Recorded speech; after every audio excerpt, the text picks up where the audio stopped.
Good afternoon and welcome this afternoon to Market Movers, another great webcast from Schwab Coaching. It is Friday afternoon. I'm Ben Watson.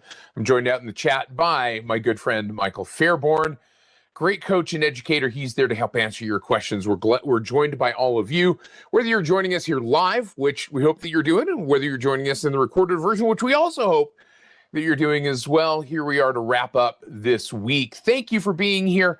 Mike's going to be there to help answer your questions. If you're in the recorded version, leave us a comment and let us know what you like, if you've got questions, if you'd like to see something else.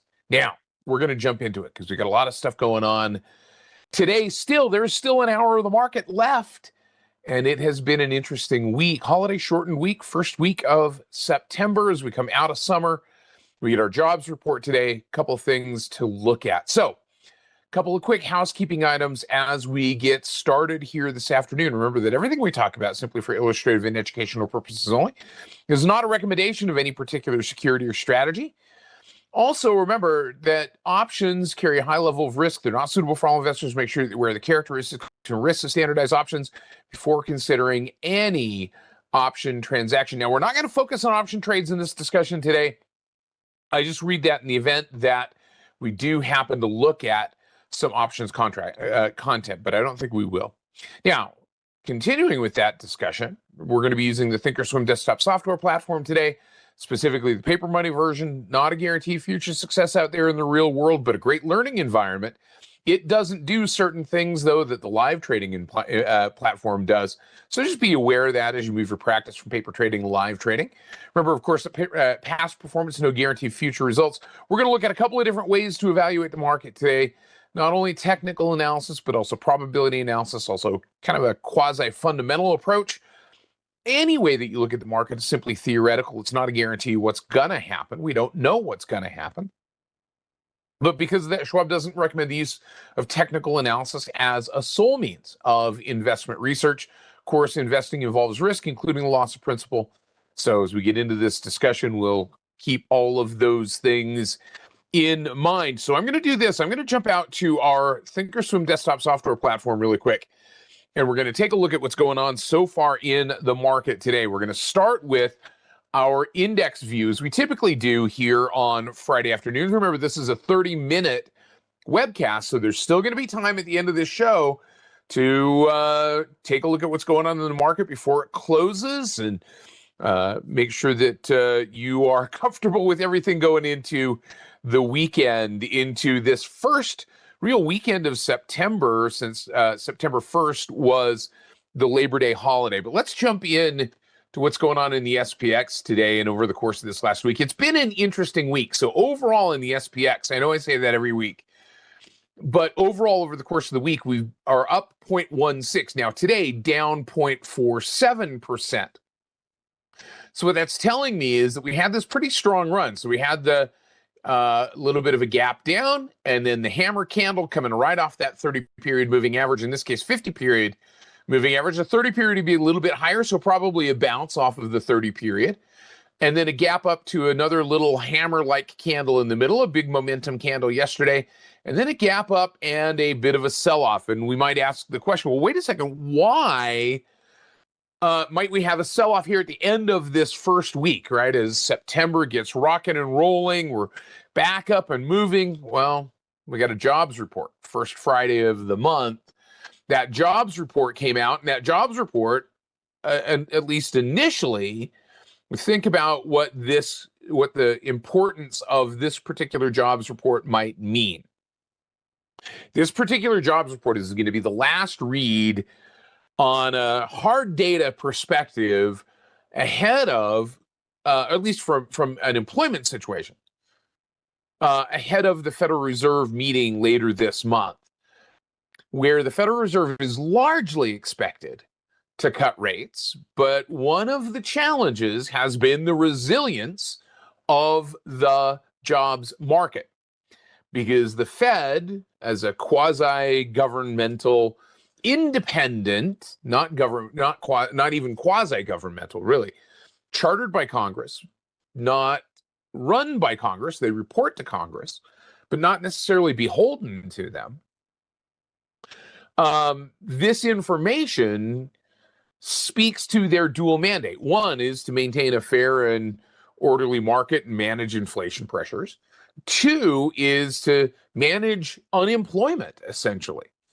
And when unemployment starts to fall, that speaks to the issue that maybe the markets are too constrained. The theory being that if the market is too constrained, companies aren't hiring, that diminishes output, GDP output goes down, and it puts more people out of work. So the idea is reduce interest rates, sparks the economy, throws gasoline on the fire, whatever you want to call it, and now you see an acceleration of hiring. It brings that mandate back into line.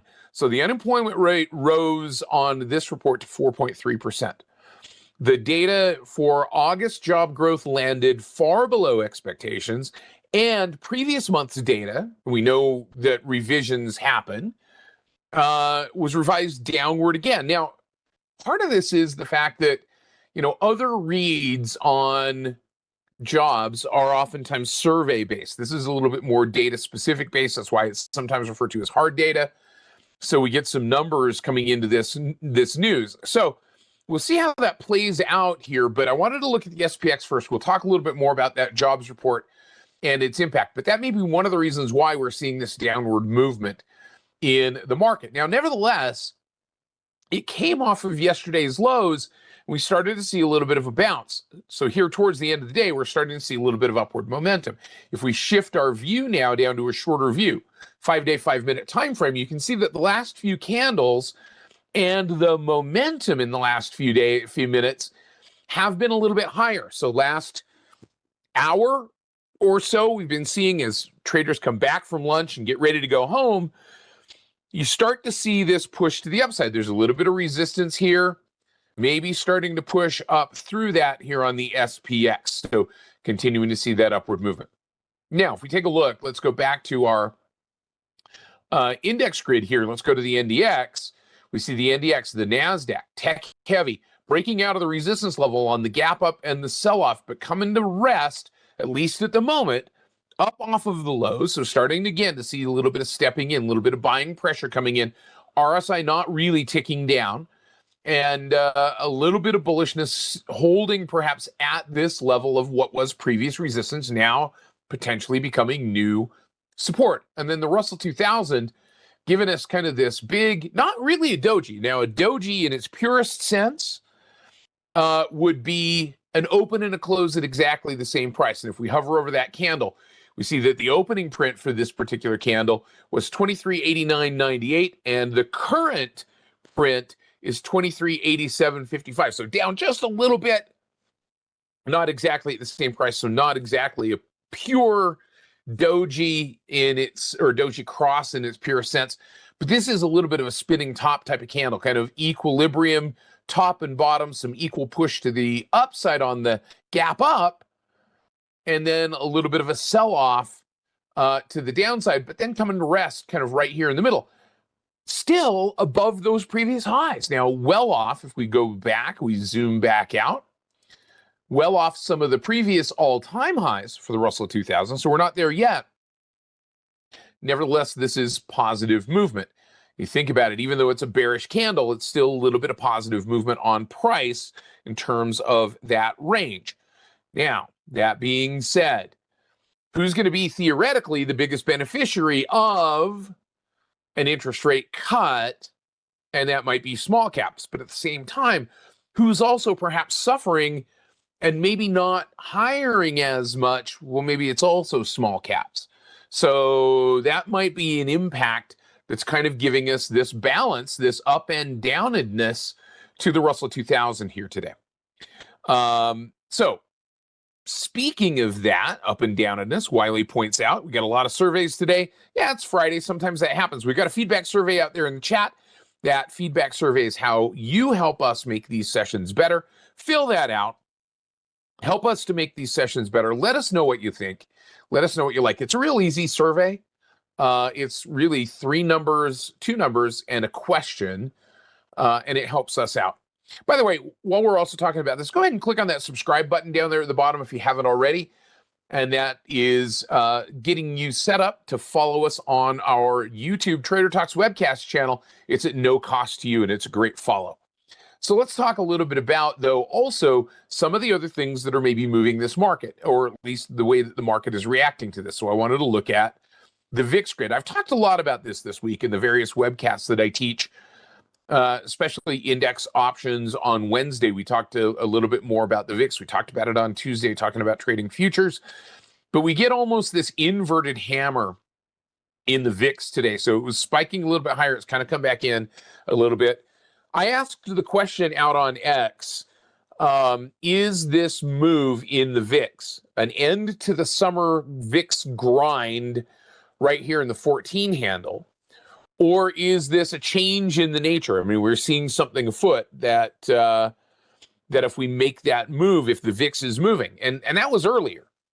And so this may be that reaction to just this one discrete event, the fact that we get that jobs number. Now, here's the numbers when this comes out. So we're going to pop back over here to the Market Watch tab, and we're going to go to the calendar.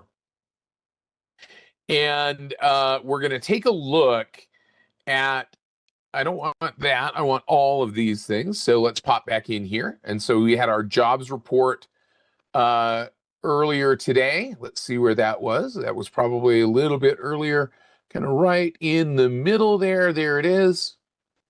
Our Econoday event. Oh, those are splits. Wow, do we have our, yeah, we don't have that on here. Nevertheless, let's go through the numbers. Payroll came in at just 22,000 jobs added, which was well below the forecasted 75,000 jobs, and much weaker even than July's revised 79,000.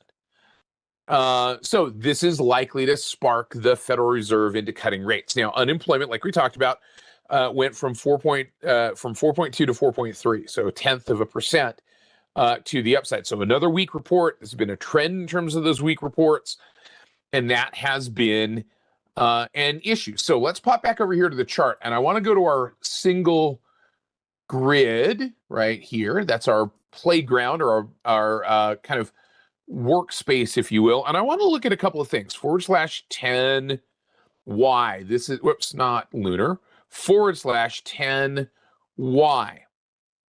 This is the 10-year yield futures. And you can see the move that those yields have been making over the last couple of days. And a lot of people are asking the question, well, wait a second, why would the Fed still feel compelled to cut rates when rates are falling on their own?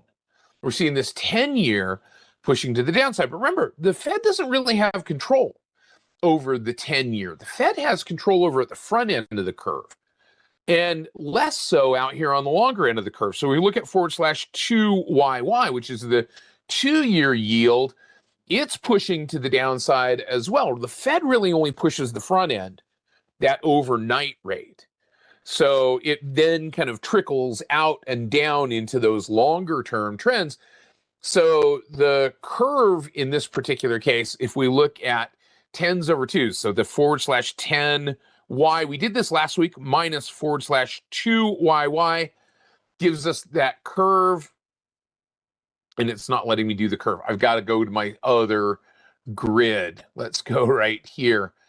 I know I've got this in here. Where is it? 10s over 2s. There it is, right there. So here's our 10s over 2s. You can see the comparison there. And you can see that this is perhaps steepening a little bit the impact to the front end, the middle of the front end of the 2-year, a little bit steeper than the impact to the 10-year. Not getting towards inversion yet, but still steepening, maybe not quite as much as it has been. Now, we're using these futures contracts, futures markets, to track what's going on in the market, not as a tradable instrument. I do that on Tuesdays, on Tuesday mornings in my Trading Futures webcast. But I wanted to look at a couple of other futures contracts really quick as we're casting our eyes around the market. This move in the jobs report today also had an impact on crude oil prices, because if unemployment is up and the number of jobs being created are down, then that's going to impact gasoline and crude oil demand. less drivers, less demand, and we see that push to the downside here in crude oil.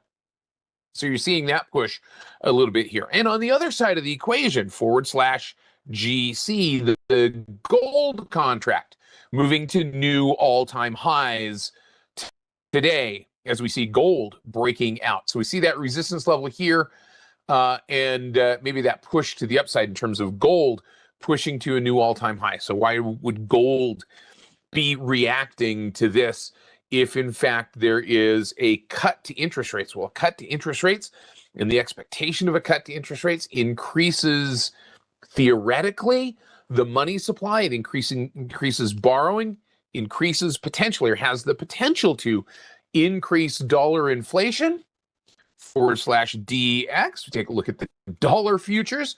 The dollar down a little bit, weakening the US dollar just a little bit. Gold moving in opposition somewhat to that. So we're starting to see that move here in gold having an impact that comes from the move in the jobs market. So a lot of things kind of playing themselves out in this relationship. So, we can get a little bit deeper into that job cut. And I know Michael will talk a little bit about this next week in his market and sector analysis webcast in terms of his breakdown of the market. Now, a couple of other things going on really quick.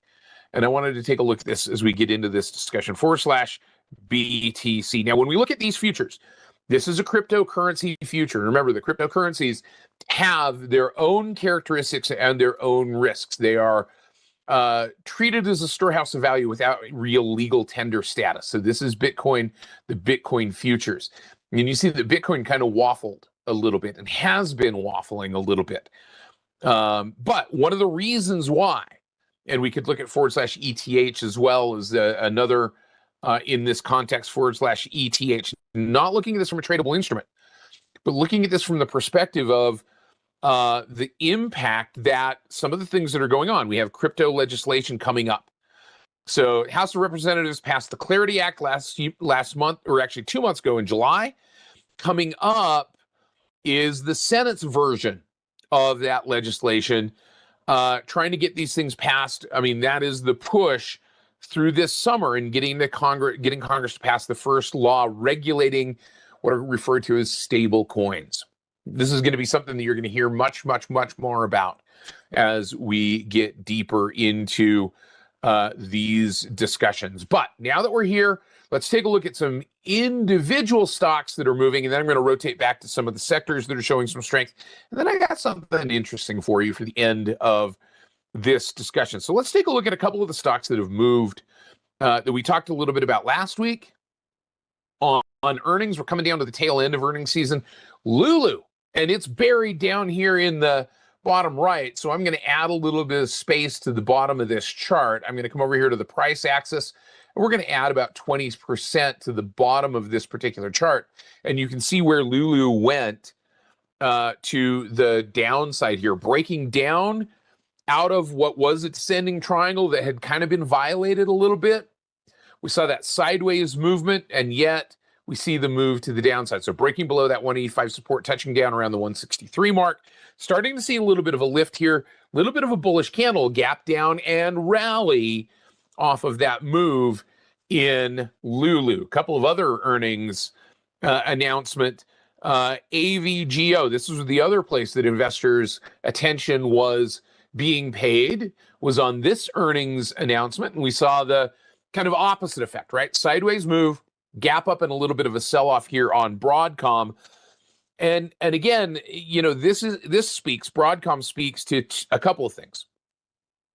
One, the resilient nature to a certain extent and the volatile nature of the semiconductor space, number one. And number two, the fact that, whatever anybody is saying about the AI emphasis slowing down at all, I don't know. I just don't see it necessarily in this particular type of move where we see this big move to the upside, despite the fact that there's a sell-off today that may be a little bit of profit taking, but certainly the guidance was indicative of some additional focus on that AI strength in this particular case.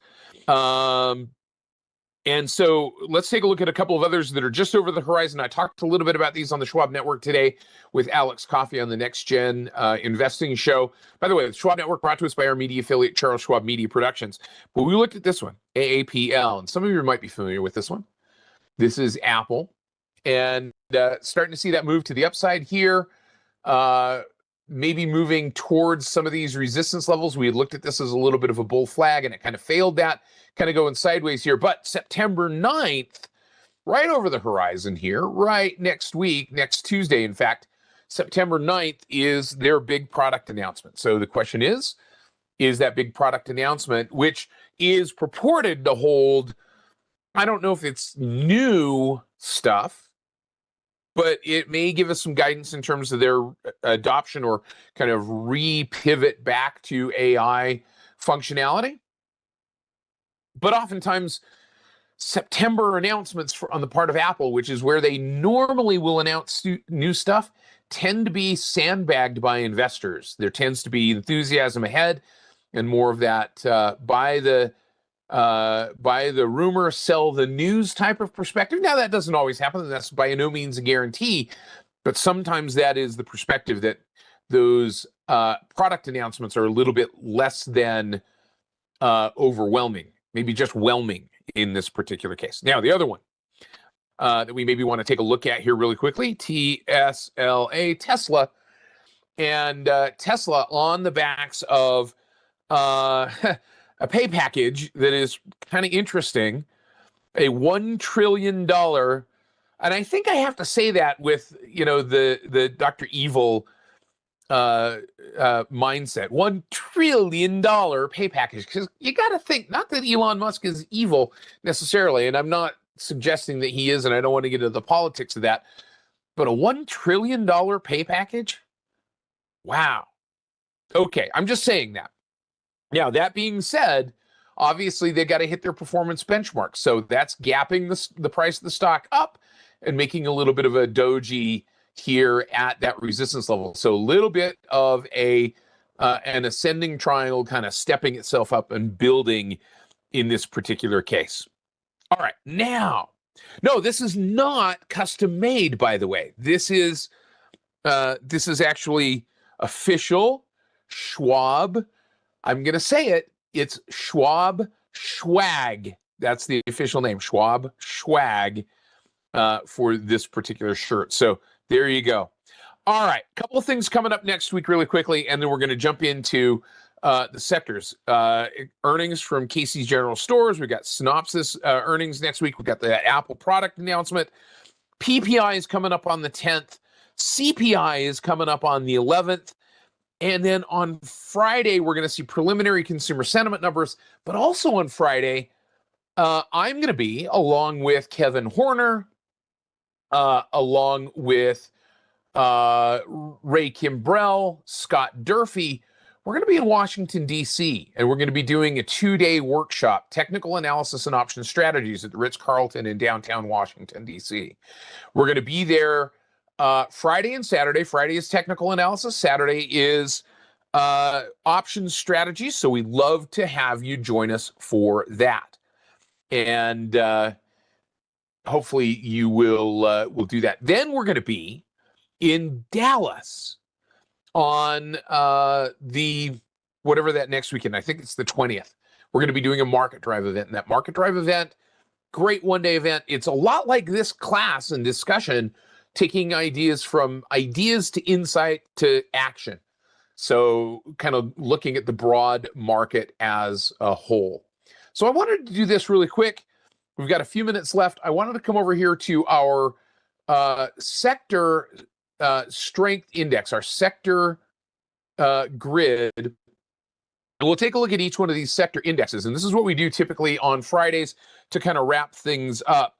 Yeah, Roger, I know that DC class is absolutely full. We have added as many seats as we can get into the room. So do me a favor, follow us on X. I'm at Ben Watson CS. Mike Fairborn is at Mike Fairborn CS. And we'll keep an update going out there. for that Washington, D.C. event to see if there are any open seats, any openings that come up. But let's take a look. Energy down today, crossing just at the 50-period moving average on the heels of that downward move on the crude oil contract. Materials, which largely driven by oil prices, but at the same time is a function largely of construction, especially home building construction.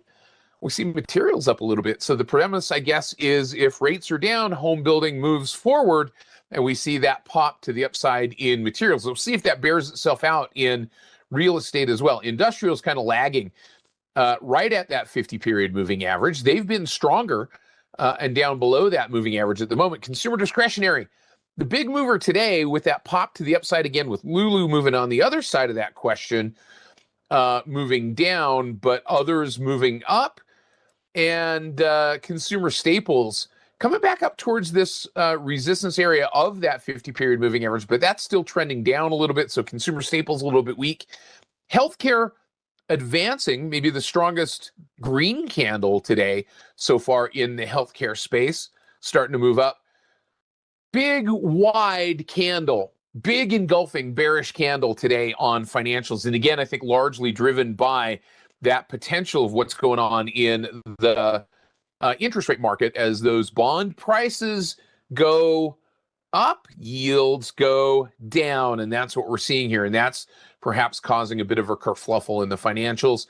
Infotech gap up, sell off, much like what we saw with Broadcom. We're past NVIDIA and a few others, but we got Apple still coming with their announcement. Communication services, and arguably this is the strongest of those areas at the moment, with that big move to the upside. In fact, a gap up to a spinning top. Utilities down, which is surprising given the intent of utilities tend to be relatively interest rate sensitive to higher rates because they borrow and bond at those interest rates. So when interest rates are lower, that benefits utilities. Generally, we see utilities picking up. That may be the reason for that longer tail on utilities. And real estate gapping up. So much like materials, real estate popping in here as well. This index grid, Harry, is posted in the description page of this webcast, but I'm going to go ahead and share it with you because it's Friday and I like you guys. So I'm going to post it out here. Whoops. That is not what I want to do. Let me post this. Let me share this grid with you here really quick. And then you can have that. But let me see if I can share this real quick while I'm doing that, because I don't want to paste what I was pasting there. There we go. Let's see if I can get that for you here real fast. Control V. And remember, anytime we share anything, it is for illustrative and educational purposes only. It is not a recommendation, and it's not guaranteed as to time or accuracy. So I want to do two things here. We got a couple of minutes left. I want to do this. Remind you of the feedback survey out there in the chat. And remind you to click on subscribe if you haven't done so already. But when you subscribe and when you come over to the Trader Talks webcast page, click on the subscribe button. But I want you to hit up a new area of the Trader Talks webcast page if you haven't done so already. Go to the playlist link right here. And when you go to that playlist link, come down to this playlist right here. This is bite-sized content. Listen, I know, as kids are back in school and things are either, depending on where your kids are, they're either speeding up or they're slowing down. Either way, you may want to spend a little bit of time learning things. And one of the ways to spend some time learning things is through bite-sized pieces. So open up this bite-sized content playlist and you're going to see some great stuff. So for those of you that are in my Wednesday index options webcast, this might be of particular interest to you. It's one that I did, and it just got posted today. AM versus PM settled index options. We've got Brent Moores talking about building scans. Connie Hill creating custom order templates. These are all like less than 10 minutes long. And you can pop into these when you're sitting there at the pizza restaurant waiting to pick up your pizza this weekend. And Barb's done a bunch. Connie's done a huge number of these. Brent's got them. I mean, I know Mike's working on some as well. So we've got some great content there. As a matter of fact, I'm going to share this playlist link with you out here in the chat as well, so that you can jump into that playlist from there. Remember to click on that subscribe button. Now, speaking of pizza, I wanted to come back, and I always like to do this because today, I don't know if you knew this, but today is National Cheese Pizza Day. So I'm going to leave you with this as we finish up today. National Cheese Pizza Day. This is my pizza grid. Papa John's moving down a little bit. Domino's down a little bit. Yum Brands, parent company of both Taco Bell and Pizza Hut. And you got to respect the Mexican pizza as part of the pizza pantheon. But Yum Brands up a little bit today. Rave, which is Pizza 5 and a couple of other pizza restaurants, they're moving higher. Stronger move there in Rave than in the others. BJRI, BJ's Restaurants, also a deep dish pizza purveyor. And then General Mills, because, and the reason I threw General Mills in there is because what is cheese pizza? What is Cheese Pizza Day without cheese pizza rolls in the air fryer? Guys, have a great weekend. My thanks to Mike Fairborn for helping out, to our great producers and our great reviewing staff. Thanks to all of you for being here with us. Have a great weekend, and we will be back on Monday with more phenomenal education content here at Schwab Coaching. Take care, everybody. Bye-bye.